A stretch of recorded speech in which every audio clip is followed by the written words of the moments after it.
रात्री फोनवर बोलता बोलता झोपून गेले. मी इकडून नुसते हॅलो हॅलो करत होते तुम्हाला. उठा ना आता, 7 वाजले. कुठे टेरेसवर झोपले का? वाव. मी तिकडे आली ना, आपण रात्रभर टेरेसवर गप्पा करत जाऊ. सासूबाई काय सॉरी आई काय करताय? भांडे घासताय? आईंना सांगा मी तिकडे आली ना तर भांडे घासायचा अजिबात ताण नाही राहणार, कारण आपण ना भांड्यांना बाई लावून घेऊ.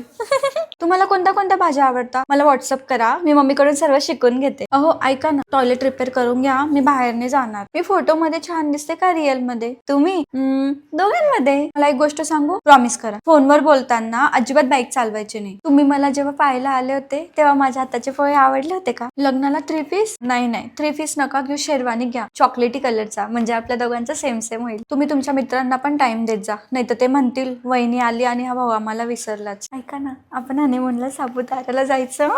सर्व म्हणताय तुला मुलगा किती छान भेटला, बघा ना आपल्याला नजर लागून जाईल. तुम्ही हळदीच्या आदल्या दिवशी फेशियल करा. काय दाढी? नाही दाढी नाही करायची, खूप छान दिसता दाढीमध्ये तुम्ही. ऐका ना, मला साडीने नेसतायत, लग्नानंतर मी ड्रेस घातला तर चालेल? नाही रात्री कॉलवर नाही बोलता येणार, आपण ना SMS वर बोलू, कारण घरात सर्व पाहुणे ना. तुम्ही जेवले? किती वाजले बघितले का? लवकर जेवा. नाही तुम्ही जेवल्याशिवाय मी पण नाही काय खाणार. आपण प्री वेडिंग शूट करू नक्की.